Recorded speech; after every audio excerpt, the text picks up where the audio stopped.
7వ అధ్యాయం అపోస్తుల కార్యములు 7వ అధ్యాయము 51వ వచనం నుంచి 60వ వచనం వరకు.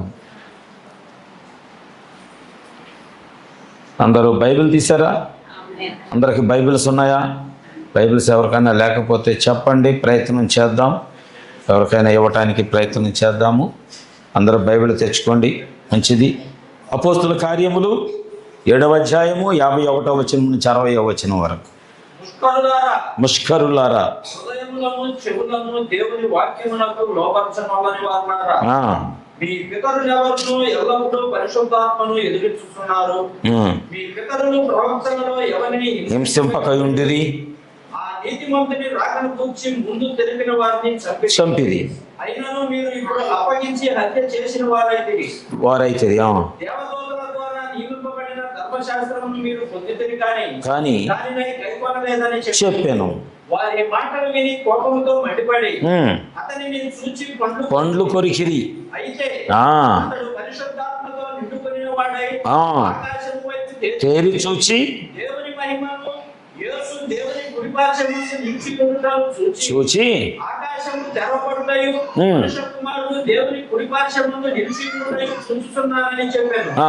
అప్పుడు వారు పెద్ద కేకలు వేసి చెవులు మూసుకొని ఏకముగా అతని మీద పడి పట్టణపు వెలుపలికి అతన్ని వెళ్ళగొట్టి రాళ్ళు రువ్వి చంపిరి. సాక్షులు పౌలు కాదు, సౌలు అను ఒక యవనుని పాదముల యొద్ద పెట్టిరి. యేసు ప్రభువా, నా ఆత్మను చేర్చుకొనమని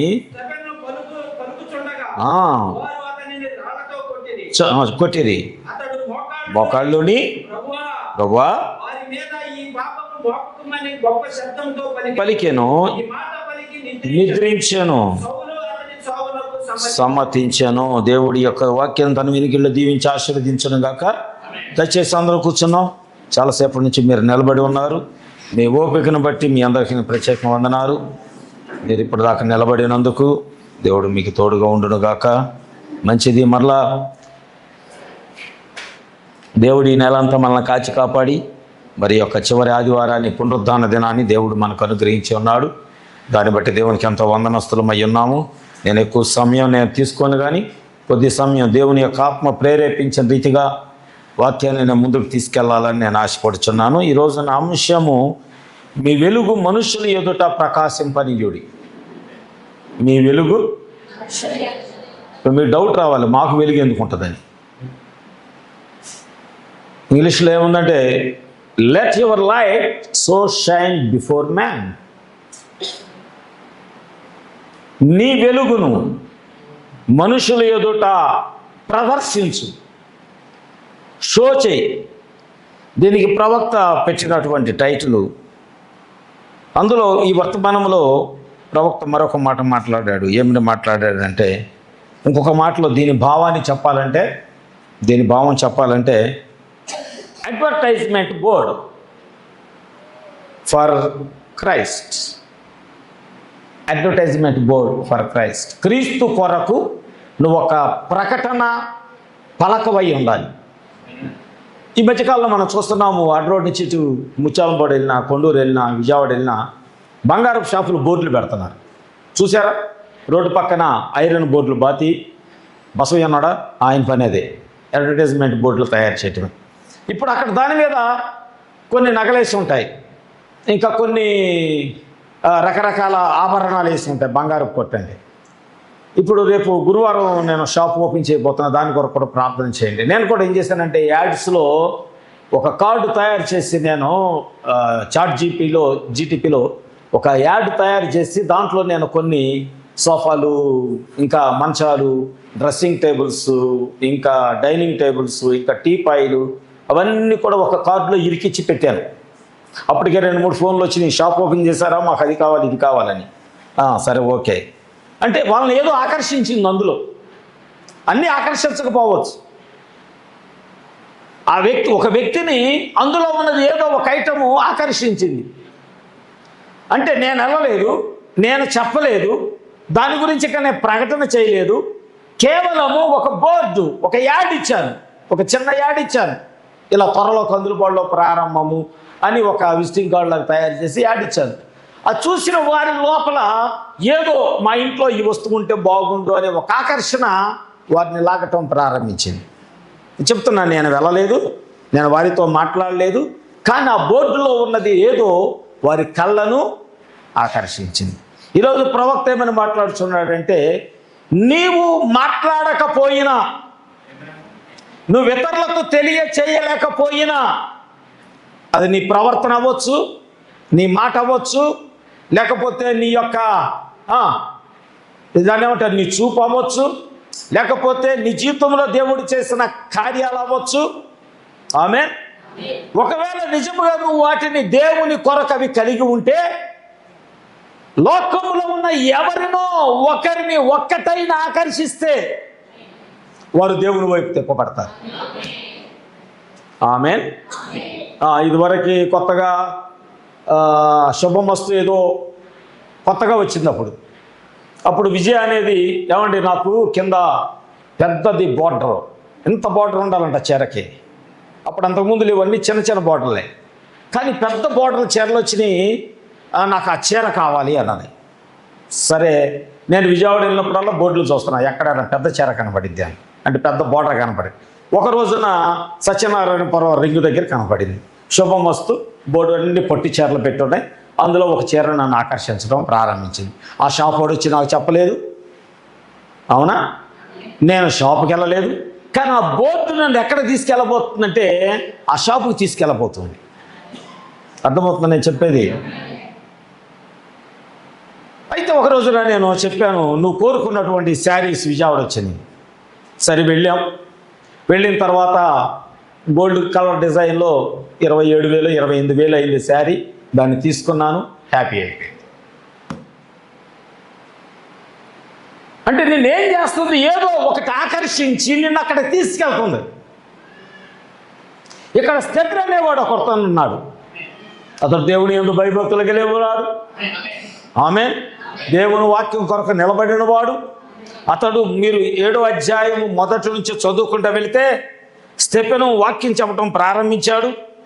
అక్కడ ప్రధాన యాజకులు వచ్చి స్టెఫెను అడుగుతున్నారు, అయ్యా నువ్వు చెప్పుచున్నది నిజమేనా, నువ్వు చెప్పుచున్న మాటలు నిజమేనా అని అన్నప్పుడు, సహోదరులారా తండ్రులారా వినుడి, మన పితరుడైన అబ్రహాము హారాన్లో కాపురం ఉండక మునుపు మెస్పదోమియాలో ఉన్నప్పుడు మహిమ గల దేవుడు అతనికి ప్రత్యక్షమై అని స్టార్ట్ చేశాడు. అబ్రహాము నుంచి స్టార్ట్ చేశాడు. అసలు ఇతను ఎక్కడున్నాడంటే ఒక తోడేళ్ల గుంపు మధ్యలో ఉన్నాడు ఈయన.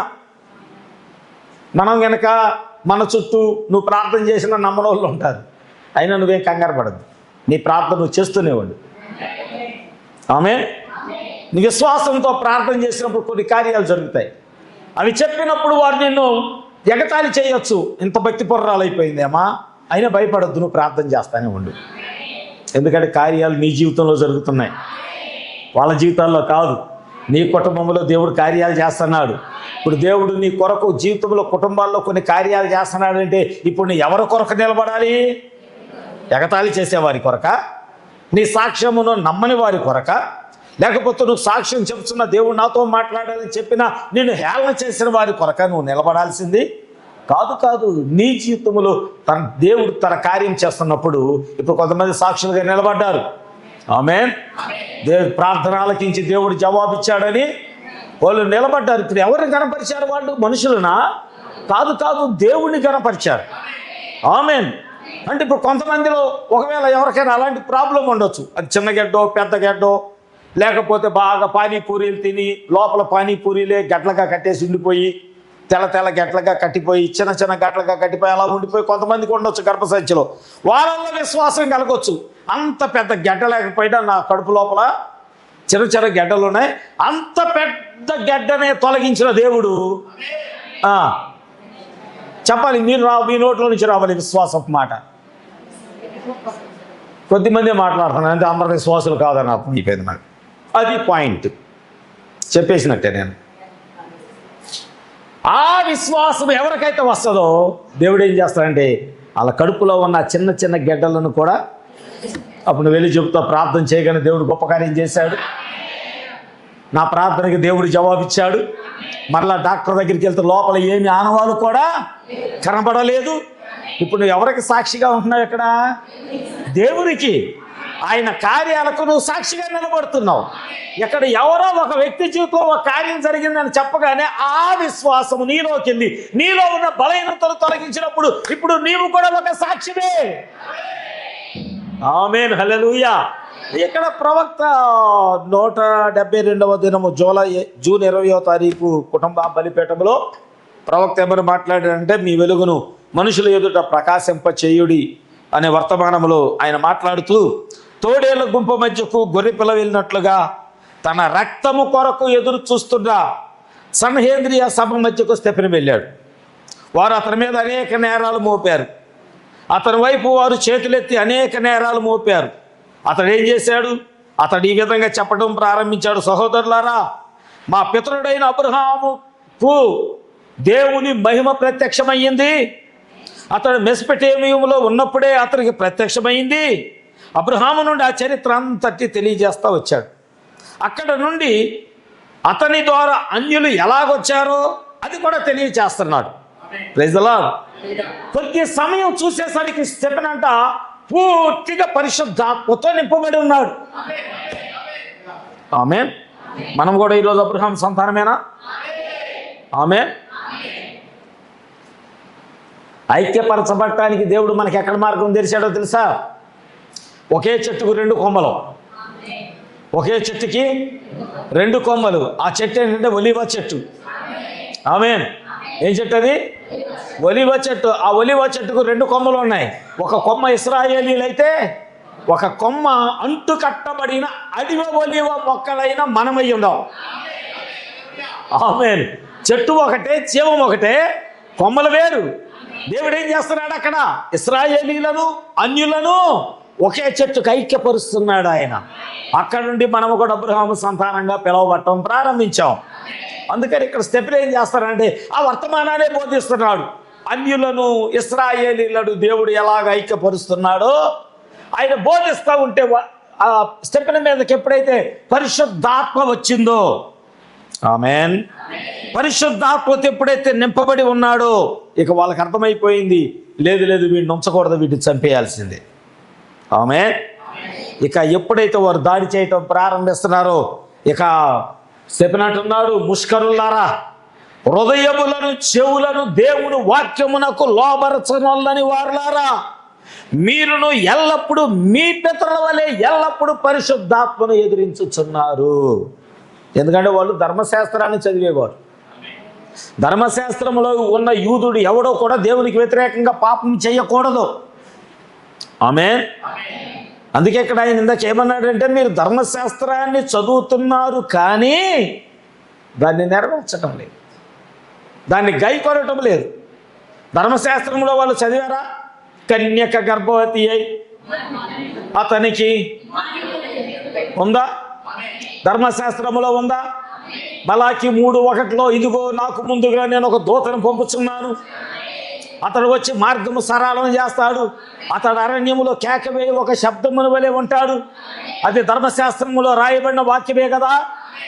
ఇదిగో స్త్రీ సంతానము, సర్ప సంతానమా, నీ తలను చితకగొట్టిద్ది, నీవు మడిమ మీద కాటు వేస్తావు, ఆ స్త్రీ సంతానము నీ మడిమను నీ తలను చితకగొట్టబడిద్దని కలగబోయే యేసు క్రీస్తు ద్వారా సాతాను యొక్క నాశనాన్ని ఆది కాండములో తెలియజేయబడినప్పుడు అది ధర్మశాస్త్రమేనా?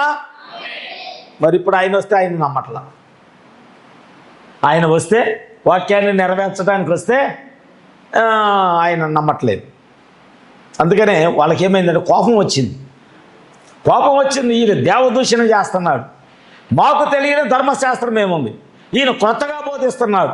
అబ్రహాము మొదలుకొని ఇస్సాకు మొదలుకొని యాకోబు మొదలుకొని వంశావళిలో జరిగినవన్నీ బోధించుకుంటా ఆత్మచేత ప్రేరేపించబడి అనేక మంది వాదించడానికి వచ్చిన వారితో తర్కించుచు వాదించుచు వాక్యాన్ని బోధిస్తుంటే అక్కడంట దరిదాపుగా ఒక 5,000 మంది ఉన్నారంటండి. ఎంతమంది? 5,000 మంది ఉన్నారంట. వాక్యాన్ని బోధిస్తుంటే అతన్ని రాళ్లతో కొట్టి చంపడానికి ప్రయత్నం చేయగానే దేవుని యొక్క దర్శనాన్ని చూస్తున్నాడు. అతడంట పరిశుద్ధాత్మతో నిండుకొనిన వాడే ఆకాశం వైపు తేరి చూచి దేవుని మహిమను యేసు దేవుని కుడి పార్శ్వమందు నిలిచి ఉండుట చూచి. చెప్తున్నాడు ఆయన, పరిశుద్ధాత్మతో నింపబడి చెప్తున్నాడు, ఆకాశము తెరవబట్ట నేను చూస్తున్నాను, యేసు దేవుని కుడి పార్శ్వమందు నిలిచి ఉండుట నేను చూస్తున్నాను, ఆకాశము తెరవబడుట నేను చూస్తున్నాను, మనుష్య కుమారుడు దేవుని కుడి పార్శ్వమందు నిలుచుట నేను చూచుచున్నానని చెప్పుచున్నాడు. అక్కడ పరలోక దర్శనానికి స్టెఫెను ఒక సాక్షిగా నిలబడ్డాడు. ఇప్పుడు ఇతడు ఒక అడ్వర్టైజ్మెంట్ బోర్డు అని చెప్తున్నాడు ప్రవక్త. దేవుని కొరకు రాళ్ళేస్తున్నారు ఆ బోర్డు మీద, అయినా అందరూ వచ్చి మీద పడుతున్నారు. అయినా ఇక్కడ ప్రవక్త ఒకసారి ఆయన ఏమన్నాడంటే, ఎవరు అడిగారంట, అక్కడ ఎంతమంది ఉన్నారు అని అడిగారంట ప్రవక్తని. ప్రవక్త అన్నాడు, ఇంచుమించుగా 5,000 మంది ఉన్నారు. మరి స్టెఫెను యొక్క మరణము కానీ, స్టెఫెను యొక్క సాక్ష్యము కానీ, నేను క్రీస్తు కొరకు నిలబడ్డాను అని చెబితే ఎవరైనా మారారా అని ప్రవక్తను అడిగారు. అప్పుడు ప్రవక్త ఏమన్నా తెలుసా, అప్పుడు మారలేదు, కానీ కొన్ని సంవత్సరాల తర్వాత 5,000 మందిలో ఒకడు మారాడు. ఎంతమందిలో? 5,000 మందిలో ఒక వ్యక్తి మారాడు. ఆ వ్యక్తి ఎవరు అంటే, స్టెఫెను యొక్క చావుకి సమ్మతించిన వాడు. అతని వస్త్రాలకి కావలిగా అతని పాదాల దగ్గర పెడితే ఆ వస్త్రాలకి కావలిగా కూర్చున్నవాడు, అతని చావుకి కారణమైన వాడు. ఆమె దేవుడంట. ప్రవక్త ఒక వర్తమానంలో నాకు గుర్తులేదు కానీ, పౌలు క్రీస్తుకు ఖైదీ, ఒక ఖైదీ అనే వర్తమానంలో పౌలు ప్రవక్త విలియం బ్రానమ్ ఏమైనా మాట్లాడతాడో తెలుసా?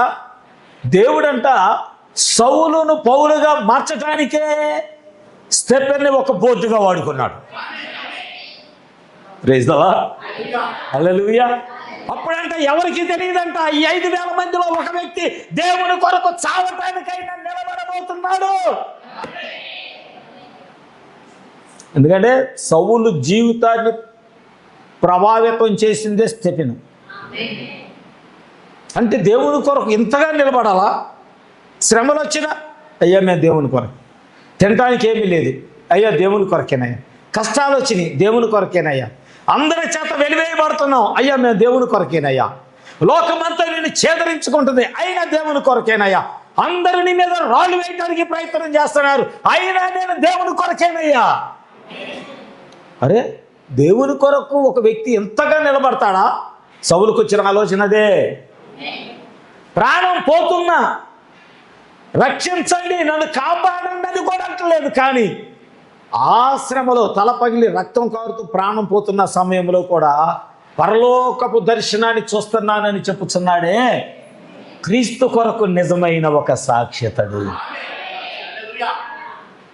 ఇంత ధర్మశాస్త్రం తెలిసిన వాడిని నేనే దేవుని కొరకు నిలబట్టంలో నేను తప్పిపోయాను, వీడికి ధర్మశాస్త్రం కూడా తెలియదు.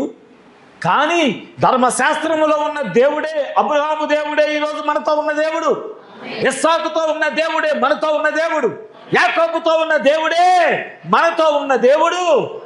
ఆమేన్. ఆదియందు వాక్యం ఉండెను, వాక్యము దేవుని యొద్ద ఉండెను, ఆ వాక్యము దేవుడై ఉండెను, ఆ వాక్యమే శరీరధారి అయి, అంటే యేసు క్రీస్తుగా మన మధ్యకు వచ్చి నివసించాను. అంటే ఇప్పుడు మనం గమనించాల్సింది, ఆదియందు యేసు క్రీస్తు ఉండెను. ఆమేన్, హల్లెలూయా. ఆదియందు యేసు క్రీస్తు ఉండెను. ఈ మాట చెబుతుంటే సౌలు కోపం వచ్చేసింది. ఇంకా రెచ్చగొట్టి ఉంటాడు, కొట్టండి, అబ్రహాము దేవుడే ఇప్పుడున్న యేసు క్రీస్తు అంటున్నాడు, మరియమ్మకు పుట్టిన కొడుకే యోసేపు దేవుడు అంటున్నాడు, వాగ్దాన పుత్రుని ఇస్సాకునిచ్చిన వాడు ఈయనే అని చెప్పుచున్నాడు. ఓ, ఎక్కడ సౌలుకి షింక్ అవట్లా, వాక్యము షింక్ అవట్లా, ఎక్కడ మ్యాచ్ దొరకట్లేదు అతనికి. ధర్మశాస్త్రాన్ని చదివాడు కానీ అంగీకరించటానికి తన భక్తి గర్వం అడ్డొస్తుంది. ఒక్కోసారి నీ భక్తి గర్వం నీకు శ్రమలు తీసుకొస్తుంది. ఖచ్చితంగా నీకెంతనా తెలిసి ఉంది, వాక్యం అంతా తెలిసి ఉండనే గాక, నువ్వెప్పుడు నీ జీవితంలో ఏది జరిగినా యేసయ్య నాకు చేశాడనే చెప్పాలి.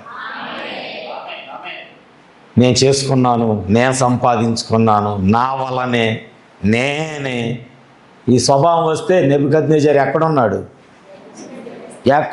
అని అడిగాను. ఎక్కడున్నాడు? రాజ్యంలో ఉండవలసిన వాడు అరణ్యములో ఉన్నాడు.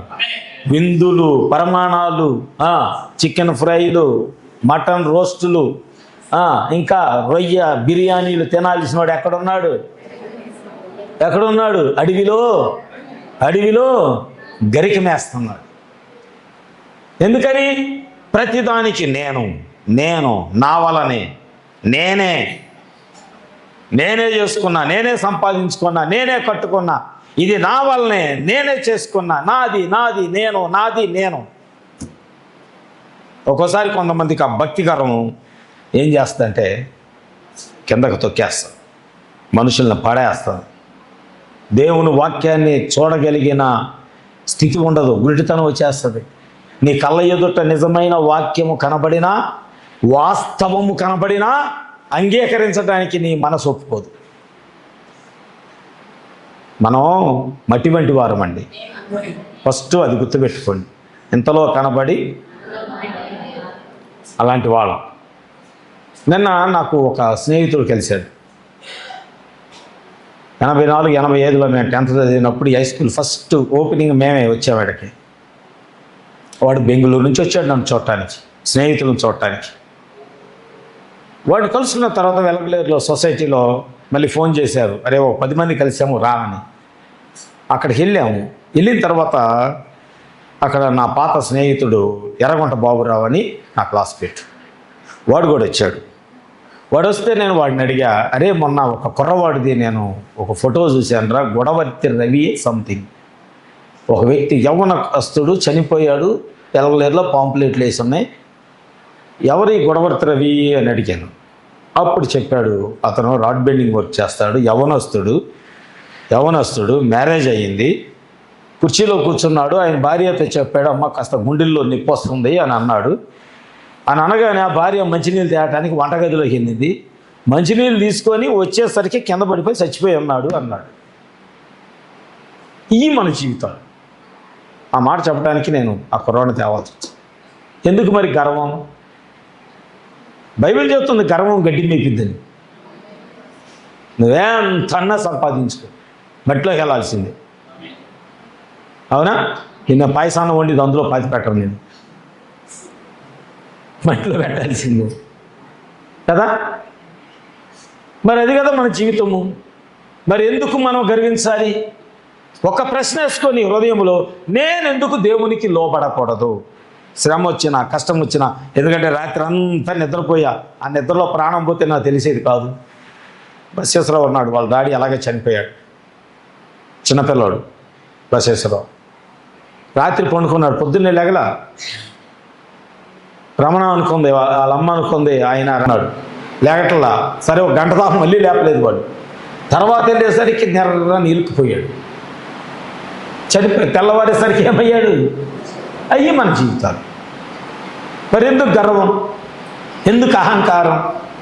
శ్రమ వస్తే దేవుణ్ణి విడిచిపెట్టి వెళ్ళిపోతావు. సంఘములో ఏదన్నా చిన్న నీకు అవమానకరమైన సంఘటన జరిగితే నువ్వు సంఘాన్ని విడిచి వెళ్ళిపోతావు. నీకు శ్రమ కదా అది? నీకు వచ్చే శోధన కదా అది? ఒకవేళ లేదు వాక్యం నేను గద్దించింది, వాక్యం నేను గద్దించినప్పుడు నువ్వు సంఘాన్ని విడిచి వెళ్ళిపోయావు, అది నీకు శ్రమ కాదా? 5,000 ప్రవక్తను అడిగారు, అక్కడ ఎంతమంది ఉన్నారయ్యా? విలియం బ్రానమ్ అంటే ఆయన అంటున్నాడు 5,000 మంది. మరి దేవుడు కొరకు అతను చనిపోయాడు, దేవుడు కొరకు రక్తం కార్చాడు, దేవుడు కొరకు తలపగలు కొట్టుకున్నాడు. ఎవడైనా ఒక్కడైనా మారాడా? మారాడు. అప్పుడు మారలా, కానీ తర్వాత ఒకడు మారాడు, అతడే సౌలుగా చెప్పబడుచున్న పౌలు. ఆమేన్. అతనేం చేశాడయ్యా? స్టెఫెను కంటే కూడా నేను క్రీస్తు అంతటి వాడిని కాను. ఆయన 40 కొరడా దెబ్బలు కొట్టారు, నేను అంతటి వాడిని కాను. ఆయన కంటే ఒక కొరడా దెబ్బ తగ్గించి నన్ను కొట్టండి, అంతేనా? ప్రపంచంలో ఉన్న పాపులందరికంటే ప్రథమ పాపిని నేనే. ఎంత తగ్గింపిది! ఒక వ్యక్తి యొక్క శ్రమ, నువ్వు నలుగురు నవ్వుతున్నారని నువ్వు దేవుని సన్నిధిని పోగొట్టుకుంటే నీ ద్వారా ఒక్క కుటుంబం మారదు, కానీ ఎవరినో కదిలిస్తాడు దేవుడు. ఒక కుటుంబాన్నో, ఒక హృదయాన్నో, నువ్వు కుటుంబారాధన ద్వారా ఒకవేళ దేవుడు ఒక కుటుంబాన్ని రక్షించుకోగలిగితే, లేదు ఒక్క వ్యక్తిని రక్షించుకోగలిగితే, ఆ వ్యక్తే పౌలులాగా మారితే, ఆ వ్యక్తే స్టెఫెన్లాగా మారితే, హల్లెలూయా. కొన్ని వేల ఆత్మలు, స్టెఫెను చనిపోయి ఒక్క ఆత్మనే రక్షించాడు, కానీ పౌలు మారి కొన్ని వేల ఆత్మలు దేవుని దగ్గరికి నడిపించాడు. హల్లెలూయా, హల్లెలూయా. నీ అవమానాలు, నీ నిందలు, నీ బలహీనతలు, నీ శోధనలు, నీ అప్పులు, నీ యొక్క హేళన పరిస్థితి, లేకపోతే లోకము చేత త్రోసివేయబడిన పరిస్థితులు వచ్చిన నీ జీవితంలో ఎన్నడూ దేవుడు నీకు ఇచ్చిన దర్శనాన్ని మాత్రం విడిచిపెట్టద్దు. ఆయన నీతోనే ఉన్నాడు, శ్రమలో కూడా నీతో నడుస్తున్నాడు. ఎందుకంటే మనం పాడుకున్నావు, నువ్వు కూర్చుండట తెలుసు, నువ్వు లేచుట తెలుసు, నువ్వు నడుచుట తెలుసు, నువ్వు పరుండుట కూడా, నువ్వు తర్వాత అడుగు ఏ వేయబోతున్నావు కూడా దేవుడు. ఆమె దేవుడు నీకు ఒక వాగ్దానం చేస్తున్నాడు. అబ్రహాము బయలుదేరి వస్తుంటే మెసొపొటేమియాను వదిలి ఆయన కనాను దేశం వస్తే నిజముగా అబ్రహాము పాదము పెట్టడానికి కూడా సొంత స్థలం లేదు అక్కడ. అవునా? అబ్రహాముకి స్వాస్థ్యం అంటూ అక్కడేమీ లేదు. ప్రవక్త అన్నాడు, పాదము పెడితే పాదము పెట్టడానికి కూడా సరిపడలేనంత స్థలము కూడా అబ్రహాముకు లేదు. కానీ దేవుడు వాగ్దానం చేశాడు, అబ్రహామా, ఈ దేశాన్నే నీకు ఇస్తున్నా, ఈ దేశాన్నే నీ స్వాధీనపరుస్తున్నా, ఇది నీకు నీ సంతానానికి స్వాస్థ్యంగా ఈ దేశాన్నే ఇస్తున్నా అన్నాడు దేవుడు. ఏమీ లేదని భయపడద్దు, దేశమే నీది. ఏమీ లేదని కృంగిపోవద్దు, స్వాస్థ్యమే నీది. దేవుడు అంత నమ్మదగిన వాడు, ఆయన అంత గొప్పగా కార్యములు చేసే దేవుడై ఉన్నాడు. హల్లెలూయా. ఒకనొక సమయంలో ఆదికాండము 45వ అధ్యాయంలోకి వెళ్దాం. ఆదికాండము 45వ అధ్యాయంలోకి వెళ్దాం. దేవుడు అక్కడ మనకు ఒక వ్యక్తిని మన మధ్యకు తీసుకొస్తున్నాడు. అతడు ఎవరి గురించి సాక్ష్యం చెప్తున్నాడో 5వ వచనము, 6వ వచనం, 7వ వచనం చదువుదాం. 45వ అధ్యాయం. అయినను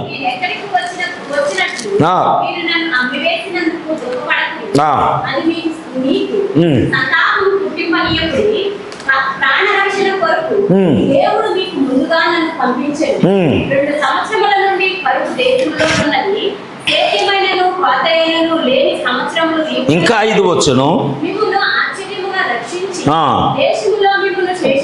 నింపుటకును కాపాడుటకును దేవుడు మీకు ముందుగా నన్ను పంపించెను. చాలు.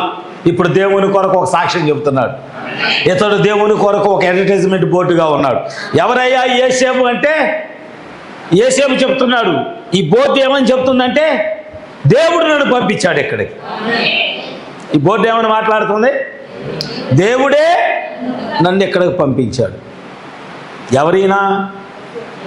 యేసేపు, యాకోబు యొక్క చివరికి ముందు కుమారుడు. అవునా? చూడండి, ఎప్పుడైతే ఐగుప్తులోకి వచ్చారో అప్పటికే 2 సంవత్సరాలు కరువు. ఐగుప్తులో కరువు, కనానులో కూడా కరువు. ఐగుప్తులో ఉంది కరువు, కనానులో కూడా ఉంది కరువు. కానీ ఐగుప్తులో మాత్రం యేసేపు ఉండటాన్ని బట్టి దేవుడు అక్కడ ధాన్యపు నిలవలను సమృద్ధిగా ఉంచాడు. యేసేపు ఎక్కడ కాలు పెడితే సమృద్ధి. మరి ఆ యేసేపు మన ఇంట్లో ఉంటే, మన జీవితంలో ఉంటే, మన బ్రతుకులో ఉంటే, మన కుటుంబంలో ఉంటే సమృద్ధేనా? సమృద్ధేనా? హల్లెలూయా. ఆ యేసేపు ఎవరో కాదు, ప్రభు అయిన యేసుక్రీస్తు. ఎందుకంటే యేసుక్రీస్తులాగా యేసేపు కూడా గోతిలో వేయబడ్డాడు. ఆయన వస్త్రాలు తీసివేయబడ్డాయి. యేసుక్రీస్తుని అమ్మివేసినట్లుగానే యేసేపును కూడా అమ్మివేశారు. ఆమేన్. యేసు ప్రభుని చెరసాల్లో వేసినట్లుగా యేసేపును కూడా చెరసాల్లో వేయబడ్డాడు. అవునా? శ్రమంతా ముగిసిన తర్వాత యేసుక్రీస్తు ఎక్కడ ఉన్నాడంటే సింహాసనం మీద ఉన్నాడు. అందరినీ పరిపాలన చేయటానికి ఇప్పుడు యేసేపు ఎక్కడ ఉన్నాడు? శ్రమలన్నీ ముగిసిన తర్వాత ఎక్కడ ఉన్నాడు? సింహాసనం మీద ఉన్నాడు. వేలతా ఉన్నాడు. ఏలుతూ ఉండగా ఎవరో చెప్పారు యాకోబుకి, ఐగుప్తులో కరువు ఉంది కానీ ధాన్యం సమృద్ధిగా ఉంది అని. కొడుకుల్ని పిలిచాడు. మొట్టమొదటిసారి యూదులు లేదా ఇశ్రాయేలీలు ఎక్కడికి వెళ్తున్నారంటే యేసేపు దగ్గరికి వెళ్తున్నారు. వెళ్ళినప్పుడు ఈ మాట విందాం. వెళ్ళినప్పుడు యోసేపు చూశాడు, వీళ్ళు అన్నలని గుర్తుపట్టాడు. అవునా? వెళ్ళాడు, చూశాడు, మాట్లాడాడు, అయిపోయింది. వాళ్ళని పంపించేశాడు. వాళ్ళని పంపించేసిన తర్వాత మరలా రెండవసారి, ఎందుకు రెండవసారి అని రాయబడిందంటే బైబిల్లో, వాళ్ళు రెండవసారి వచ్చినప్పుడు యోసేపు తన్ను తాను బయలుపరుచుకున్నాడు. ఆమేన్. అందుకనే మొదటి రాకల్లో వాళ్ళు ఎంత చెప్పినా వాళ్ళు నమ్మలా. బ్రతిమలాడాడంట యోసేపు, అన్నలారా వద్దు, ఇలా చెయ్యొద్దు. యేసుక్రీస్తు కూడా యెరూషలేమా యెరూషలేమా, మీ యొద్దకు ప్రవక్తలను పంపితే కోడి తన రెక్కల కింద పిల్లలను భద్రపరిచినట్లుగా మిమ్మల్ని నేను భద్రపరచాలనుకుంటే ప్రవక్తలను రాళ్లతో కొట్టి చంపినదానా నీకు శ్రమ. ఆ వాక్యం వాళ్ళకే కాదు, మనకు కూడా. నేను మీ యొద్దకు ప్రవక్తను పంపాను, ప్రవక్తను చేర్చుకోకపోతే, ప్రవక్త మాటకు లోబడకపోతే, దూత యొక్క స్వరానికి లోబడకపోతే, ప్రవక్త వర్తమానం ఒకటి ఉంది, obey the voice of the Angel, దూత యొక్క స్వరమునకు లోబడుట. ఆమేన్. మీరు లోబడకపోతే మీకు శ్రమ. లోబడనొల్లని వారులారా మీకు శ్రమ. వాక్యమునకు లోబడని వాళ్ళని వారులారా మీకు శ్రమ. ప్రవక్తను పంపిస్తే ప్రవక్తను చేర్చుకొని వారులారా మీకు శ్రమ. మీ గ్రామానికి శ్రమ, మీ పట్టణానికి శ్రమ, మీ దేశానికి శ్రమ. ప్రవక్తను ఎవడైతే చేర్చుకోడో వారికి శ్రమ. మీరు గమనించారా? దేవుడు దూతలను పంపితే దూతలను చేర్చుకోవటానికి ఆ పట్టణం అంగీకరించబడలేదు, ఆ ప్రజలు అంగీకరించలేదు, వారిని చేర్చుకోవడానికి వాళ్ళు అంగీకరించలేదు. ఈరోజు ప్రపంచంలో బూడిదైన దేశం ఏదైనా ఉన్నది అని అంటే దూతలను చేర్చుకోవటానికి ఇష్టపడని దేశమే ఈ రోజు వరకు అది బూడిదగా మిగిలిపోయింది.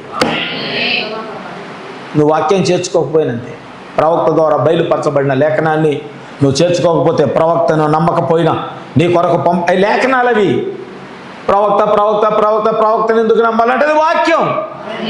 ఆయన వచ్చిందే పిల్లల హృదయాలు తండ్రులను తిప్పడానికి, ఆ వాక్యాన్ని నెరవేర్చడానికి వచ్చాడు. మన యొక్క విశ్వాసాన్ని అపోస్తుల వైపు, మన తండ్రులు ఎవరంటే అపోస్తులు, అపోస్తుల బోధ వైపు, అపోస్తుల విశ్వాసం వైపు తిప్పడానికి ప్రవక్త మన కొరకు పంపబడ్డాడు ఆయన. ఆమేన్, ఆమేన్, ఆమేన్. నేను ఒక చిన్న పాట పాడుతాను, నాకు ఒక పాట గుర్తొచ్చింది, మనం పాడదాం ఒక పాట.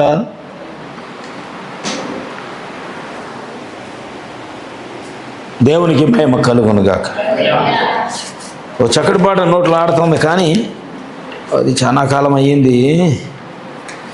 ఓ సంగమా ఆలకించుమా, ఏలియాను పంపుతానన్న మాట. ఓ సంగమా ఆలకించుమా, ఏలియాను పంపుతానన్న మాట. ఆత్మా ప్రవక్త ద్వారా మాట్లాడుచున్నాడు, ఆత్మా ప్రవక్త ద్వారా ఆయన మాటకు చెవియొగ్గుమా. ఓ సంగమా ఆలకించుమా, ఏలియాను పంపుతానన్న మాట. ఓ సంగమా రోషము గల యేసయ్య నూతన ఆరాధనకు తన ప్రజలను ఏలియాతో కేక వేసి పిలిచాడు.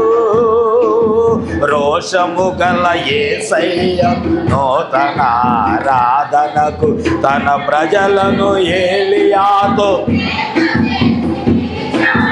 దహించే అగ్నిని మన కోసం తెచ్చాడు, దహించే అగ్నిని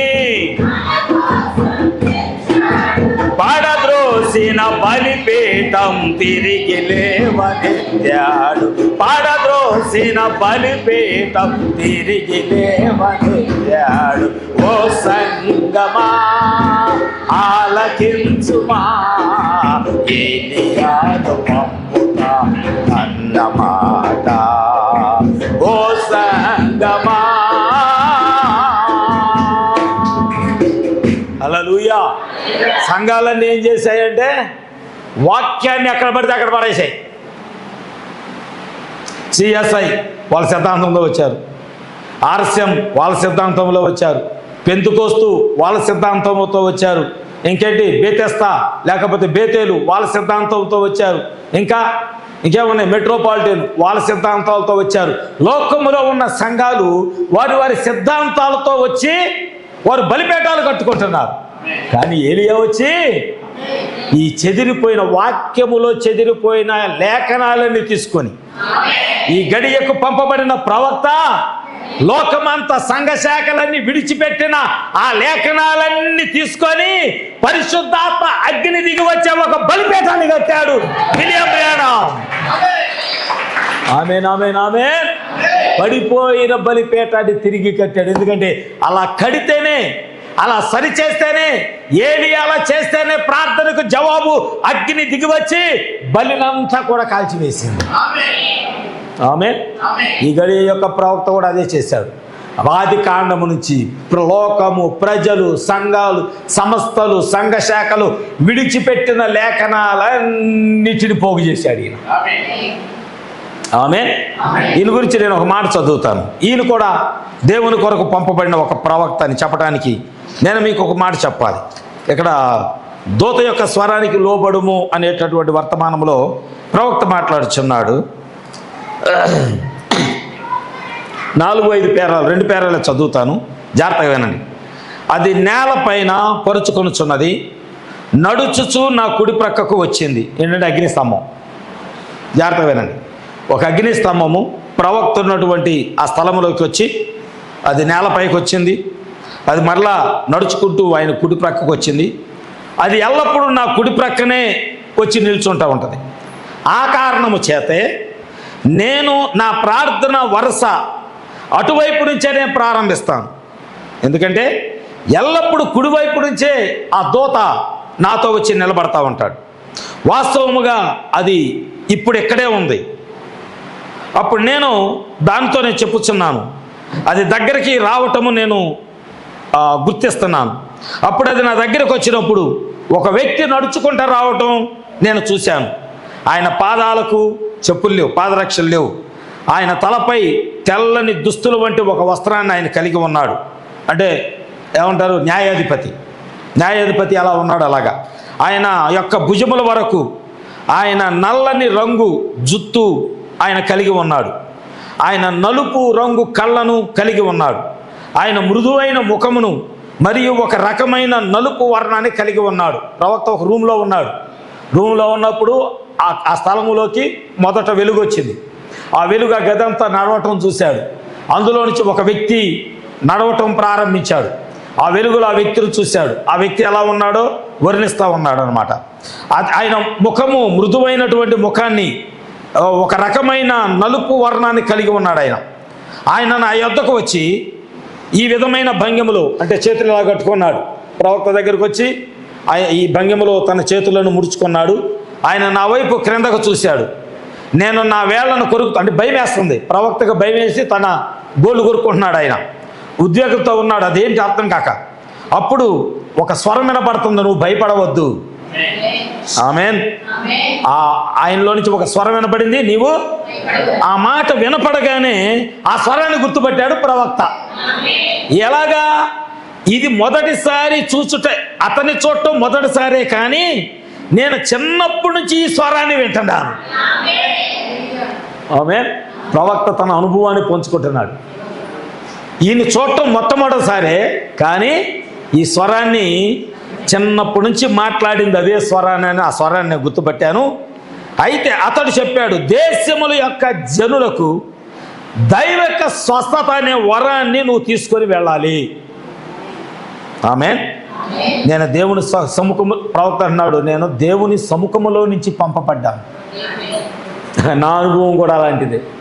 నాకు 3వసారి కాలుకు ఆపరేషన్ అవుతున్నప్పుడు నేను పరలోకములో దేవుని సన్నిధిలో 3వసారి నేను వెళ్ళినప్పుడు దేవునికి అక్కడి నుంచి నేను చెప్పాను, ప్రభువా నువ్వు వచ్చినప్పుడు నేను నీ వధువు సంఘాన్ని అప్పగిస్తానని అక్కడ నుండి నేను సేవ చేయడానికి బయలుదేరి వచ్చాను. Praise the Lord. హల్లెలూయా. మీరు నమ్మినా నమ్మకపోయినా ఇక్కడ ప్రవక్త అన్నాడు, నేను దేవుని యొక్క సముఖములో నుంచి పంపబడ్డాను. నేను చెప్పాను, అయ్యా జనులు నన్ను నమ్మరు, నేను చదువులేని వాడిని, నేను వెళ్ళలేను. అప్పుడు అతను చెప్పాడు, నేను నీతో కూడా ఉంటాను. మరియు నేను చెప్పాను, వాళ్ళు నన్ను నమ్మరు ప్రభువా. అతను చెప్పాడు, ప్రవక్త అయిన మోషేకు ఇవ్వబడినట్లుగా జనులు నిన్ను నమ్మగలుగునట్లుగా నేను నీకు 2 సూచనలు ఇస్తున్నాను. ప్రవక్తతో ఆ బలిష్ఠుడైన దూత మాట్లాడుతున్నాడు. ప్రవక్త అయిన మోషేకు ఇవ్వబడినట్లుగా జనులు నిన్ను నమ్మగలిగినట్లుగా మోషే కూడా 2 సూచనలు ఇచ్చి పంపించాడు కదా దేవుడు. అవునా? ఆమె అంటే వాళ్ళు నిన్ను నమ్ముతారు మోషే. ఎందుకంటే మోషే అడిగాడు, ప్రభా నేను ఎవరినని చెప్పాలి, ఎవరు పంపారని చెప్పాలి, ఉన్నవాడు పంపించాడని చెప్పు. ఈ మోషే నువ్వు కాదు, నువ్వు నా బోర్డు అంతే. నీ ద్వారా ఏం కార్యాలు చేయాలో, నీ ద్వారా ప్రజలను నా వైపు ఎలా ఆకర్షించుకోవాలో, ఆ బోర్డు మీద ఏం డిజైన్లు వేయాలో నాకు తెలుసు, నువ్వు కేవలం నిలబడంతే. ఈరోజు మనం కూడా అలా ఉంటే అంత బాగుండు. దేవుని కొరకు ఒక సాక్షిగా, ఏమన్నా వెంకటరామయ్య గారు, దేవుని కొరకు మనం ఒక సాక్షిగా ఉంటే ఎంత బాగుండు. నిజలా మనం ఆయన వాక్యము కొరకు సాక్షిగా నిలబడగలిగితే ఎంత బాగుండు. దేవుడు నా జీవితంలో కొంతమంది సాక్ష్యాలు చెప్పారు. మా అబ్బాయి జీవితంలో దేవుడు ఎలా చేశారు. ఆమె నా అప్పులు తీరినాయని, ఒక ఆమె మా తోటికోడల గర్భ సంచిలో గడ్డ తీశారని, రాణిమ్మన తన కుమారుడు దేవుడు బాగు చేశాడు. వీళ్ళందరూ దేవునికి సాక్షులు. నేనేమంటాను, దేవుడు నిన్ను ఒకవేళ దేవుడు నీకు ఇచ్చిన వెలుగు నీ మీద పడింది, ఆ వెలుగు లోకములో పట్టడానికి దేవుడు నిన్ను అక్కడ నిలబెడితే నువ్వు నిలబడతావా? ఇది క్వశ్చన్. దేవుడు నీకు వెలుగునిచ్చాడు, ఆయన కార్యాలు నీ జీవితంలో జరిగించాడు, నువ్వు ఆయనకు ఒక సాక్షివి. నీలో ఉన్న సాక్ష్యము లోకము చూసేటట్లుగా, నీలో ఉన్న వెలుగు లోకములో ప్రకాశించేటట్లుగా దేవుడు చేద్దామనుకుంటున్నాడు. ఇప్పుడు నీవు దేవుని వెలుగును లోకములో మనుషుల ఎదుట ప్రకాశింప చేయగలిగిన బోర్డుగా నువ్వు నిలబడతావా? నువ్వు నిర్ణయం తీసుకుంటే దేవుడు నిన్ను వాడుకుంటాడు. నేనుంటాను ప్రభు, అలాగా నీకు సాక్షిగా నేనుంటానయ్యా, నీ కార్యాలకు సాక్షిగా నేనుంటాను, నువ్వు చేసిన అద్భుతాలకు సాక్షిగా నేనుంటాను ప్రభు. మోషే అన్నాడు ప్రభు వాళ్ళు నన్ను నమ్మరు. నిన్ను నమ్మాల్సిన అవసరం లేదయ్యా, నేను నీకు 2 సూచనలు ఇచ్చి పంపిస్తున్నా. ఆ సూచనలు బట్టి నేను నిన్ను పంపానని ప్రజలు నమ్ముతారు. నిన్ను నమ్మక్కర్లా. విలియం బ్రానమ్ కూడా అదే అన్నాడు, వాళ్ళు నన్ను నమ్మరు, నేను చదువులేనివాడిని, నాకు సరిగ్గా చదువులేదు. నిజంగా ఆయనకి 5వ తరగతి ఆయన చదివాడు, నేను చదువులేనివాడిని ప్రభు, కాబట్టి ప్రజలు నన్ను నమ్మరు. ఆ దూత చెప్తున్నాడు, ప్రవక్త అయిన మోషేకి ఇచ్చినట్లుగా నేను నీకు 2 సూచనలు ఇస్తున్నా. మొదటిది ఏంటంటే, ఒక వ్యక్తి నీ దగ్గరకు వచ్చినప్పుడు ఆ వ్యక్తి యొక్క చెయ్యి నువ్వు పట్టుకోగానే ఆ వ్యక్తిలో ఉన్న రోగం నీకు తెలిసిపోద్ది. ఇది మొదటి సూచన. వింటున్నారా? దేవుడు 2 సూచనలు విలియం బ్రానమ్కి ఇచ్చి, నువ్వు వెళ్ళి ఇలా చేస్తావు, నువ్వు చేస్తే ప్రజలు నేనే నిన్ను పంపానని ప్రజలు నమ్ముతారు. మొదటిది, ప్రజలు నీ దగ్గర ప్రార్థన చేయించుకోవడానికి వచ్చినప్పుడు నువ్వు వారి చేయి పట్టుకో. వారి చేయి పట్టుకోగానే వైబ్రేషన్ వస్తుంది.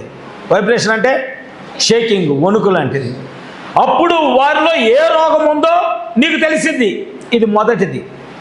అనగానే అన్నాడు, ఒకవేళ దూత మాట్లాడుచున్నాడు, నువ్వు గౌరవముగా యథార్థంగా ఉంటే, రెండవది, వాళ్ళు హృదయములో చేసిన సంగతులన్నీ, రహస్య పాపాలన్నీ, వ్యాధులన్నీ, వాళ్ళు చిన్నప్పటి నుంచి వాళ్ళు ఏం చేశారో ప్రతిదీ నీకు తెలియచేయబడిద్ది.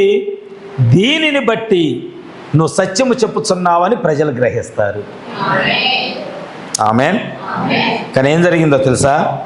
1 ఏడాది అయిపోయింది, 2 సంవత్సరాలు అయిపోయింది. మొదటిది నెరవేరుతారే ఉంది. ప్రవక్త వెళ్తున్నా ప్రార్థన చేయించుకుంటే వచ్చిన వాళ్ళ చేపట్టుకుంటే చెప్పేస్తున్నాడు, అమ్మా నీ లోపల క్యాన్సర్ గడ్డలు ఉన్నాయి, లేక చెప్తున్నాడు, అమ్మా ఇదిగో నీ కాల్లో ఈ రోగం ఉంది, లేకపోతే నీ తలలో బ్రెయిన్ ట్యూమర్ ఉంది, చేపట్టుకుంటున్నాడు, చెప్పేస్తున్నాడు. ప్రజలకు అర్థమవుతుంది ఈయన చెప్పేది నిజమే, మేము ఆయన ఇంతవరకు కలుసుకోలేదు, ఎప్పుడు ఆయనతో మాట్లాడలేదు, మమ్మల్ని ఎప్పుడు జీవితంలో ఆయన చూడలేదు, కానీ మా చేయి పట్టుకోగానే మాలో ఉన్న రోగాలని చెప్తున్నాడు, గ్రహించారు. కానీ రెండవ వరము నెరవేరటానికి 2 సంవత్సరాల పైన పట్టింది. 2 సంవత్సరాల 10 నెలలు పట్టింది రెండవ వరము అతని జీవితంలో నెరవేరటానికి. నేను అదే చెప్తాను, దేవుడు నీ జీవితంలో ఒక కార్యం చేయడానికి కొద్ది సమయం తీసుకోవచ్చు, లేదా కొన్ని విషయాలు జరిగించడానికి కొద్ది సమయం దేవుడు తీసుకోవచ్చు. కానీ నీకు వాగ్దానం చేసిన వాడు ఖచ్చితంగా ఆ వాగ్దానాన్ని నెరవేరుస్తాడు. అయితే అప్పటి వరకు నువ్వేం చేయాలి? ఓపికతో వేచి ఉండాలి, ఓపికతో నిలబడి ఉండాలి. ఎంత ఓపిక కలిగి ఉండాలంటే ఒకానొక దినమున 38 సంవత్సరాల నుంచి వాడు అక్కడ పడి ఉన్నాడు. వాడికి ఎంత ఓపిక, వాడు ఎంత ఓపిక ఎదురు చూస్తున్నాడు. నాకు కూడా స్వస్థత కలిగిద్ది, ఎవరో ఒక్కొక్కరు నన్ను దించకపోతారా? ఎవరు చూశారు ఇది? యేసయ్య చూశాడు. నీ హృదయ వాంఛలు తీర్చే దేవుడు ఒక ఆయన ఉన్నాడు, అవునా? నీ హృదయ వాంఛలు. ఇప్పుడు ఇతరు కూడా ఒక సాక్షి. యోహాను సువార్త 4వ అధ్యాయం, యోహాను సువార్త 4వ అధ్యాయం తీయండి, త్వరగా తీయండి, ఇంకొక గంటన్నర. 5వ అధ్యాయం ఏదో ఒకటి, 5వ అధ్యాయం 8 నుంచి 15 వరకు చదువుకున్నాం. వానితో చెప్పగా తన పొరుపెత్తుకొని నడిచాడు.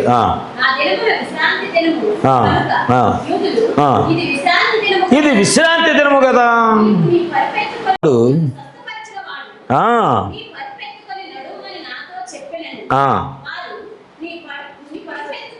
నడవమని నీతో చెప్పిన వాడెవడని వాడిని అడిగిరి. ఆయన ఎవడో స్వస్థత నొందిన వానికి తెలియలేదు. కనుక యేసు తప్పించుకొని పోయెను. అటు తర్వాత వానిని చూచి, ఇదిగో స్వస్థత నొందితివి, మరి ఎక్కువ కీడు నీకు కలగకుండునట్లు ఏకను పాపము చెయ్యకమని చెప్పగా, వినండి ఈ మాట, వాడు వెళ్ళి తన్ను స్వస్థపరిచిన వాడు యేసు, నన్ను స్వస్థపరిచిన వాడు యేసు. ఇది నా వలన కలిగింది కాదు, యేసయ్య వలనే నాకు కలిగింది స్వస్థత. ఇప్పుడు ఇతడు దేవుని వెలుగును లోకములో ప్రకాశింపచేస్తున్నాడు. అంటే దేవుని యొక్క సాక్షిగా నాకు నేనుగా లెగలేదు, నాకు నేనుగా పొరుపరుచుకోలేదు. ఫస్ట్ వాడికి తెలియలా స్వస్థపరిచింది ఎవరో, కానీ వాడు హృదయంలో ఉన్న విశ్వాసాన్ని బట్టి దేవుడు వెళ్ళి వాడిని స్వస్థపరిచాడు. అక్కడి నుంచి ప్రభువు తన పని అయిపోగానే వెళ్ళిపోయాడు. ఆ రోజు విశ్రాంతి దినం, శనివారం. యూదులు వెళ్ళారు, పరిసయ్యులు వెళ్ళారు. ఇలా ఆదివారం కదా, విశ్రాంతి దినం కదా, నువ్వు పొరుపెత్తుకొని నడవకూడదు కదా అనగానే వాడు అన్నాడు, ఆయన ఎవరో వచ్చాడయ్యా నా పొరుపెత్తుకొని నడవమన్నాడు, నేను నడుస్తున్నాను. ఆయన ఎవరో మీకు తెలుసా? వాడు అన్నాడు, ఆయన ఎవరో నాకు తెలియదు. అయిపోయింది. తర్వాత యేసు దేవాలయంలో వాడిని చూశాడు. వాడు అక్కడ తాగలేదు, స్వస్థత పొంది దేవునికి సాక్షిగా దేవుని సన్నిధికి వెళ్ళాడు. మనం ఒకసారి కనబడతాం, తర్వాత కనపడం. ఒక్కసారే దేవుని సాక్షిగా కనబడతాం, తర్వాత మళ్ళీ ఏదో రావాలి పెద్ద ఆపద, మళ్ళీ తగ్గాలి, మళ్ళీ సంఘం అంతా ప్రార్థన చేయాలి, సేవకుడు ప్రార్థన చేయాలి, లేదా మీరే ప్రార్థన చేసుకోవాలి, దేవుడు అప్పుడు కార్యం చేయాలి. మళ్ళీ అప్పుడు సంవత్సరానికి ఒక సాక్షి కదా, సంవత్సరానికి ఒక సాక్షి. వీడు స్వస్థత పొందటమే ఆలస్యం చేయలేదండి. దేవుని ఆలయంలోకి వెళ్ళి దేవుణ్ణి మహిమపరుస్తూ ఉంటే అక్కడ ఎవరున్నారంటే యేసయ్య ఉన్నాడు. ఆలయంలో ఎవరున్నారు? యేసు ఉన్నాడు. ఈయన్ని స్వస్థపరిచిన ఆయన అక్కడ ఉన్నాడు. ఆయన చూచి అన్నాడు, ఆయన చూచి ఏమన్నాడు తెలుసా? ఇదిగో స్వస్థత నొందితివి, నువ్వింకా నీకు కీడు కలగకుండునట్లు. ఒక్కోసారి మనకు వచ్చే కీళ్ళు మన పాపాల వల్లే. ఈ వాక్యాన్ని బట్టి మనకు వచ్చే కీళ్ళు మన పాపాలను బట్టే. దేవుడు అదే అన్నాడు, ఇంకా ఎక్కువ కీడు రాకుండా నువ్వు పాపం చేయొద్దు అని చెప్పగానే వాడికి అర్థమైపోయింది, ఈయన యేసు, నన్ను స్వస్థపరిచింది యేసు, నా పాపాలను కూడా క్షమిస్తున్నాడంటే ఈయన యేసు. మన రోగాలు క్షమించబడలేదా? మన పాపాలు క్షమించబడలేదా? మన బలహీనతలు తొలగించబడలేదా? మన ప్రార్థనలకి జవాబు రాలేదా? మన హృదయంలో ఉన్న విశ్వాసాన్ని దేవుడు నెరవేర్చలేదా? ఎన్ని ప్రార్థనలకు జవాబిస్తున్నాడు దేవుడు, మరి ఎందుకు నువ్వు నిలబడతలేదు? నా జీవితంలో దేవుడు ఈ కార్యం చేశాడని ఎందుకు నిలబట్ల? ఏమో నీ యొక్క సాక్ష్యాన్ని బట్టి ఎవరిలోనైనా దేవుడు తన విశ్వాసాన్ని నింపొచ్చేమో. నీ జీవితంలో చేసిన సాక్ష్యమును బట్టి రేపొద్దున విశ్వాసము లేని వారి జీవితంలో కూడా దేవుడు విశ్వాసాన్ని నింపి నీకంటే గొప్పగా సాక్షిగా వాడుకోవచ్చేమో పౌలులాగా. అర్థమవుతుందా? హల్లెలూయా. అది ఆ రోజు విశ్రాంతి దినమని ఈరోజు నువ్వు చేయకూడదు కదా, పరుపెత్తుకొని నడవకూడదు కదా, ఇది ధర్మశాస్త్రానికి వ్యతిరేకం కదా. కానీ వాడు చెబుతున్నాడు, నన్ను స్వస్థపరిచింది యేసయ్య. వెనక పేజీకి వెళ్దాం, 4వ అధ్యాయంలోకి వెళ్దాం. 4వ అధ్యాయంలోకి వెళ్తే 29వ వచనం చూడండి. 29వ వచనం, మీరు వచ్చి నేను చేసినవన్నీ నాతో చెప్పిన మనుషుని చూడుడి, ఈయన క్రీస్తుగాడా. ఎవరినే ఏమో ఒక సాక్ష్యం పంచుకుంటుంది, నా పాపాలన్నీ క్షమించబడ్డాయి. ఎవరు చేశారు? రండి క్రీస్తు అని ఎక్కడ నడిపిస్తుంది బోర్డు? నిజమైన వాక్యము యొద్దకు, వాస్తవము యొద్దకు ప్రజలు నడిపిస్తుంది. ఆమె లోకంలోకి వెళ్ళింది, సమరయ పట్టణంలోకి వెళ్ళింది.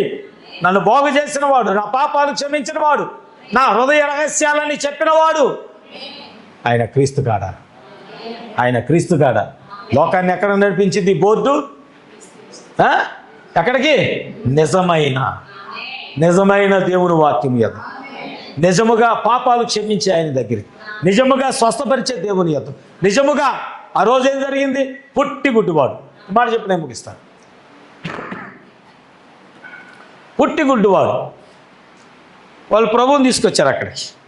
తీసుకొస్తే 9వ అధ్యాయం, యోహాను సువార్త 9వ అధ్యాయం తీసుకొస్తే వాళ్ళు అడిగారు, ప్రభా వీడు పాపం, వీడు పుట్టివాడుగా పుట్టడానికి కారణం వీడి పాపమా, వీడి తల్లిదండ్రుల పాపమా అంటే యేసు అన్నాడు, వీడి కన్నవారైన పాపం చేయలేదు, కానీ దేవుని క్రియలు వీని యందు ప్రత్యక్షపరచబడుటకే వీడు గుడ్డివాడుగా పుట్టాను. ఏమో మనకొచ్చే బలహీనత దేవుని మహిమ కొరకేమో, మనకొచ్చే శోధనలు, మనకొచ్చే కష్టాలు, మనకొచ్చే నిందలు, మనకొచ్చే అవమానాలు, మనకు కలిగే కొన్ని బాధలు ఒకవేళ దేవుని మహిమ కొరకే దేవుడు తీసుకొచ్చి పెడుతున్నాడేమో. నిన్ను ఆ బోర్డుగా దేవుడు నిన్ను వాడుకోవటానికి, వెలుగును ప్రకాశింప చేయటానికి, నిన్ను ఒక సాధనంగా దేవుడు వాడుకోవటానికి దేవుడే కొన్ని శోధనలు నీ మీద పెడుతున్నాడేమో. దేవుడు అన్నాడు, దేవుని మహిమ కొరకు, దేవుని క్రియలు వీని యందు ప్రత్యక్షపరచబట్టానికి. దేవుని వెలుగు గుడ్డివాడి మీద పడితే గుడ్డివాడి మీద ఉన్న దేవుని వెలుగు ప్రజల మీద పట్టడానికి. దేవుని వెలుగు బలహీనుడు అయిన నీ మీద పడితే నీ మీద ఉన్న దేవుని వెలుగు లోకంలో పట్టడానికి. వాళ్ళందుకొరకు దేవుడు నిన్ను బలహీనపరుస్తున్నాడేమో. ఈరోజు విశ్వాసం ఉంచి నువ్వు ప్రార్థన చేయి, ప్రభా ఈ బలహీన తొలగించు, నీకు సాక్షిగా నేను వాడబడతాను.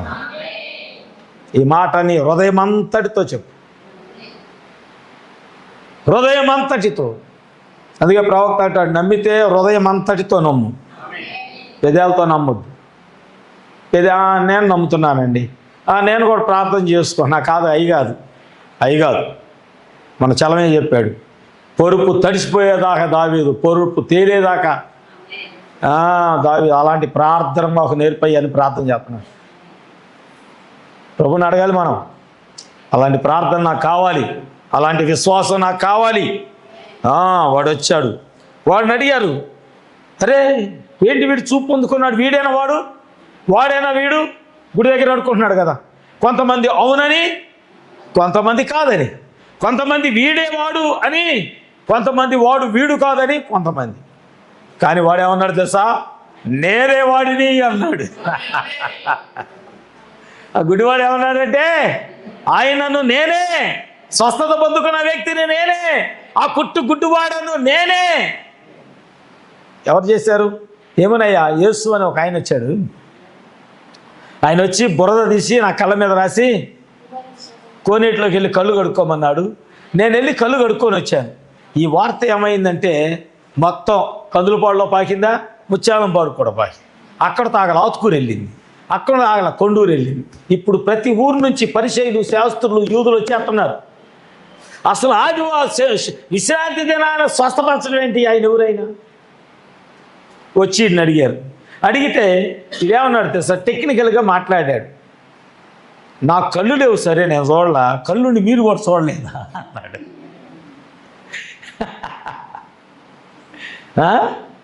కళ్ళు లేని నేను చూడలేదు, మరి ఇంతకుముందు నుంచి మీ కళ్ళు ఉన్నాయి కదా, మీరు చూడలేదా?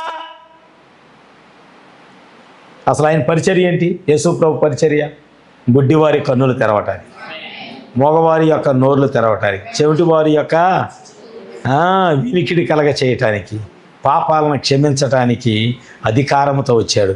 బంధించబడిన వారికి విడుదల, చనిపోయిన వారిని లేపగలిగిన శక్తి, రోగులను స్వస్థపరిచే, ఇంకా పాపాలను క్షమించే, విడుదలనిచ్చే గుడ్డివారి కన్ను ఆయన పరిచర్య అది. యోహాను చెరసాల్లో ఉండి నువ్వేనా, ఇంకొకరి కొరకు మేము ఎదురు చూడాలా? నాకేమనిపించిందంటే, అమ్మ ఇండి, ఒక్కోసారి మనం పిల్లలు చూసి ఏడు నుంచి వచ్చిందిరా ఈ బుద్ధి వీడికి అనగానే ఏమంటాం, ఏముందో వాళ్ళ నాన్నదే, ఏమంటాం వాళ్ళ నాన్న గుణమే రవ్వంతా కూడా తేడా లేకుండా మొత్తం నీళ్ళు పడిపోయిందంటాం. నాకు ఈ బాప్తిసం ఇచ్చి యోహాను చూడగానే నా జకరీ గుర్తొస్తున్నాడు. ఏమయ్యా నీకు పిల్లోడు పుట్టబోతున్నాడు, నీ భార్య గర్భం ధరించబోతుందంటే నాకు నమ్మకం లేదన్నాడు. అనుమానం, నిజమేనా? మేము ముసలాళ్ళం అయిపోయాంగా, ఇది నిజంగా నెరవేరేదేనా? అవిశ్వాసం, నమ్మలా. దేవుని వాగ్దానం, దూత చేత పంపబడిన వర్తమానాన్ని జకర్యా నమ్మలా. ఆ స్వభావం మరి కొద్దుకు పడిందో 100% పడిందో మన యోహాన్లో పడిపోయింది. చెరసాల్లోకి వెళ్ళగానే అసలు నువ్వేనా, లేదా ఇంకొకళ్ళు వస్తారని మేము ఎదురు చూడాలా అనగానే యేసు ఏమన్నాడు తెలుసా? ఆయన పరిచర్య చెప్తున్నాడు. గుడ్డివారి కన్నులు తెరవబడుతున్నాయి, మోగవాడు మాట్లాడుతున్నాడు, గుడ్డివాడు లేచి నడుస్తున్నాడు, గుడ్డివాడు చూడగలుగుతున్నాడు, కార్యాలు జరుగుతున్నాయని యోహానుకి చెప్పండి. నేను ఏ పరిచర్య చేయటానికి వచ్చానో ఆ పరిచర్య నెరవేరుతుందని యోహానికి చెప్పండి.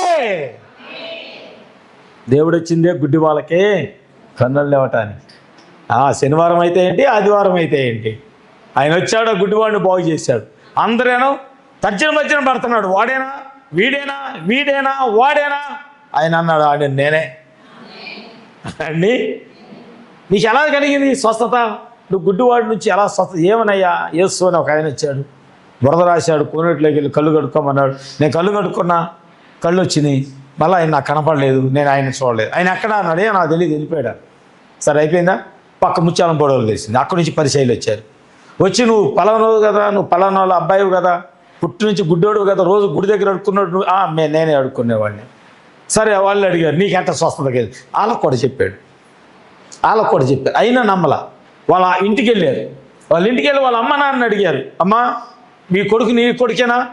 అయ్యా వీడు నా కొడుకే. వీడు నిజంగా గుడ్డోడా? పుట్టుకు నుంచి గుడ్డోడయ్యా. మరి ఇప్పుడు వీడు కళ్ళు వచ్చింది, అది కూడా నిజమే. వీడు మా కొడుకు అనేది ఎంత నిజమో వీడికి కళ్ళు వచ్చిన మాట కూడా అంతే. ఎవరు చేశారు ఈ పని? వాళ్ళు అన్నారు, వాడి వయసు వచ్చింది కదా, వాడిని అడుగు. నీ జీవితంలో దేవుడు ఒక కార్యం చేసినప్పుడు నువ్వే సాక్షివి.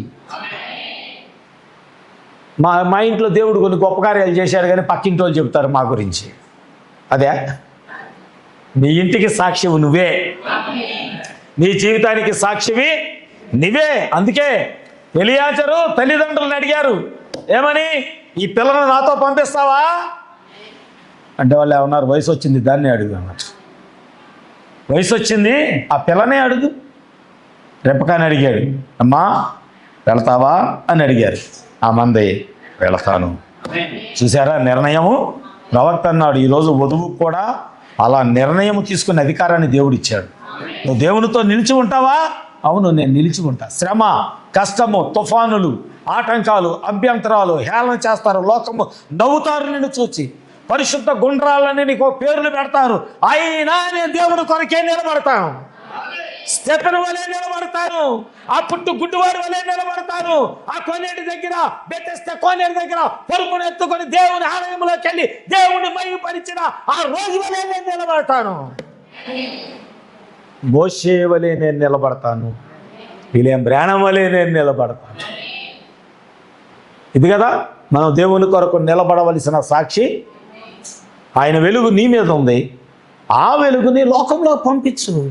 అమ్మా నువ్వేం చేయాలి? నీ పిల్లలకు చెప్పాలి, ప్రార్థన చేసుకోండి, దేవుడు మేలు చేస్తాడు. భర్త బయటికి వెళ్ళినప్పుడు చెప్పాలి, అయ్యా ప్రార్థన చేసుకో, ఈరోజు దేవుడిని గొప్ప మేలు చేస్తాడు అయ్యా. ఎందుకని? ఆ వెలుగు నీలో ఉంది. నీలో ఉన్న వెలుగుని మొదట నీ కుటుంబంలో ప్రకాశింపచేయి. నీలో ఉన్నటువంటి సాక్ష్యాన్ని లోకంలో ప్రకాశింపచేయి. దేవుని జీవితంలో చేసిన గొప్ప కార్యాలు సంఘములో ప్రకాశింపచేయి. ప్రకాశింపచేయి. వాళ్ళ మీద నువ్వు ప్రకాశింపచేయి. అప్పుడు ఆ వెలుగును లోకం చూడగలిగినప్పుడు ఏమన్నాడు? అననీయ వచ్చి ఏమన్నాడు? ప్రభువా, వీడు నీ ప్రజలను హింసించాడు. ప్రభువా, వీడు ఏమన్నది? ఎక్కడ? అపోస్తుల కార్యములు 9వ అధ్యాయంలో 10-16 చదివి ముగించుకున్నాం. వీడు అననీయ చెప్తున్నా, చదువు. ఉండేను పిలవగా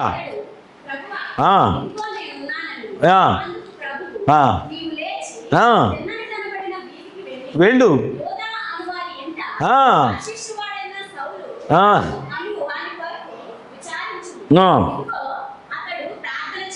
అతడు ప్రార్థన గుడ్డోడైపోయాడు, అయినా ప్రార్థన చేస్తున్నాడు.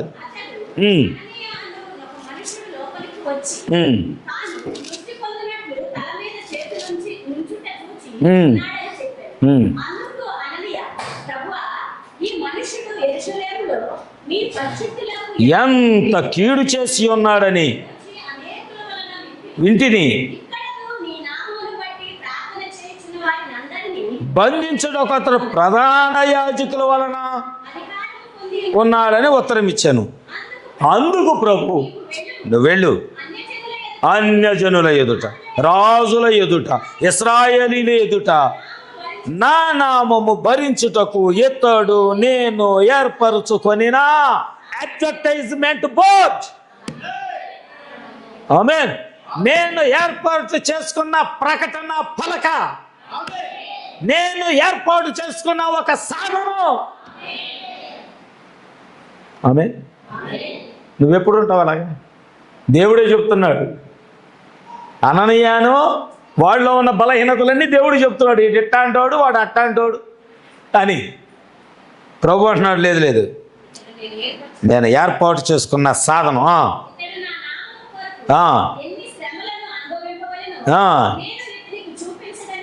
అతనితో చెప్పాను, నేను ఏర్పాటు చేసుకున్న సాధనం అయ్యా, నేను ఏర్పాటు చేసుకున్న బోర్డు అతను. అతనిలో ఏమి లేదు. ఆ బోర్డు మీద ఏముందో చదువు. బోర్డు మీద ఏముందో చూడు. 10 తులాల బంగారం 20 రూపాయలు, 20 తులాల బంగారం 35 రూపాయలు. ఆహా, మనం పరిగెడదాం పదండి. అంటే ఏమైంది? ఆ బోర్డు నిన్ను నిజమైన షాపుకి తీసుకెళ్ళింది. ఈ బోర్డు మీద ఉన్నాయని బొమ్మలే, కానీ ఈ సాక్ష్యము నిన్ను నిజమైన వస్తువును చూసే స్థలములోకి ఎలాగ తీసుకెళ్ళిందో, సౌల్లో ఏమి లేదయ్యా, నేను అతన్ని సాధనంగా వాడుకోబోతున్నా. ఎలాంటి సాధనం అంటే, నా నామము నిమిత్తము శ్రమలైన, నిందలైన, అవమానములైన ఎన్నైనా భరించటానికి నేను వాడుకోబోతున్న సాధనమయ్యా ఇతను. మరి ఈరోజు నువ్వు దేవుని కొరకు సాధనం ఎప్పుడు అవుతావు? దేవుని కొరకు ఒక సాక్షి ఎప్పుడు అవుతావు? లోకము ఎంతమంది నిందలు వేసినా, ఒకవేళ సంఘమంతా నిన్ను తిట్టచ్చు, అయినా నువ్వు ప్రార్థన మానకు. సంఘమంతా కలిసి నీ వైపు ఏలెత్తి చూపించవచ్చు, నువ్వు వీధి అని. అయినా సరే నేను దేవుని కొరకు వచ్చా, దేవుని కొరకు ఒక సాక్షిని. ఆమేన్.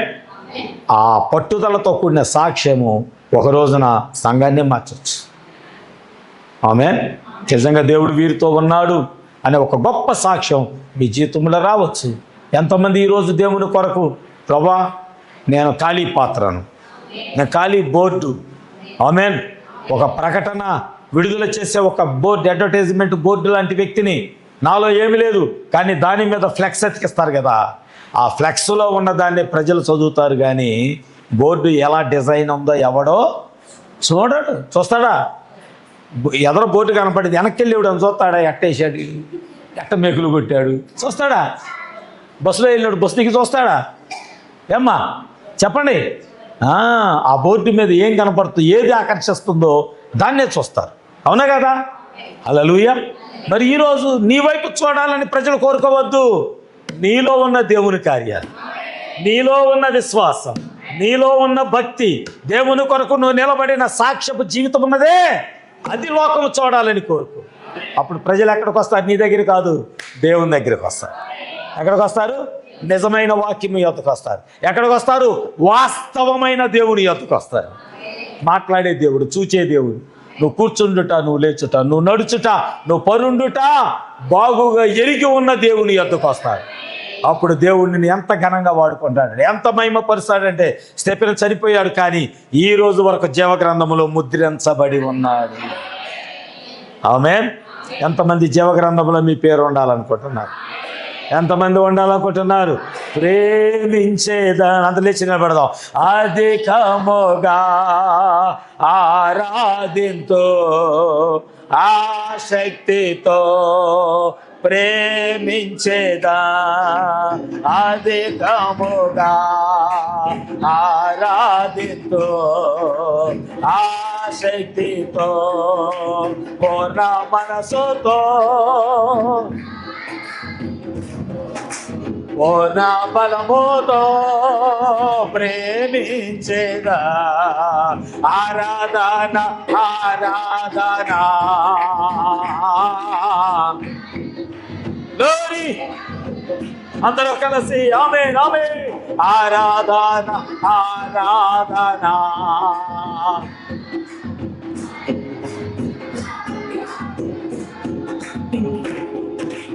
ఎల్రోయి ఎల్రోయి నన్ను చూచావే వందనమయ్యా. ఎల్రోయి నన్ను చూచావే వందనమయ్యా. నీవు నన్ను చూచావే, నిన్ను పూర్ణ మనసుతో పూర్ణ ప్రేమించేదా. ఆరాధన ఆరాధన ఆరాధన యేసయ్యా. ఆరాధన ఆరాధన ఆరాధన ఆరాధన.